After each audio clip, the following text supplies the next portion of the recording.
Mga kapeso, kung maghuhulog tayo on a monthly basis ng 4,000 pesos sa Pag-ibig MP2, magkano kaya kikitain natin sa loob ng 5 taon? That is 4,000 times 7.10%, gagamitin natin ang pinaka-latest na dividend rate ng Pag-ibig.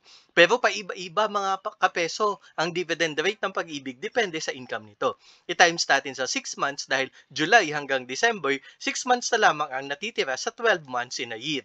Magiging prorata muna ang ating dividend sa unang taon.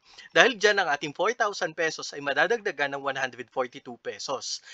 Pag tuloy-tuloy tayo maghuhulog ng 4,000 pesos ng 2026, 2027, 2028, 2029 at ang pinakahuling taon natin ay June 2030.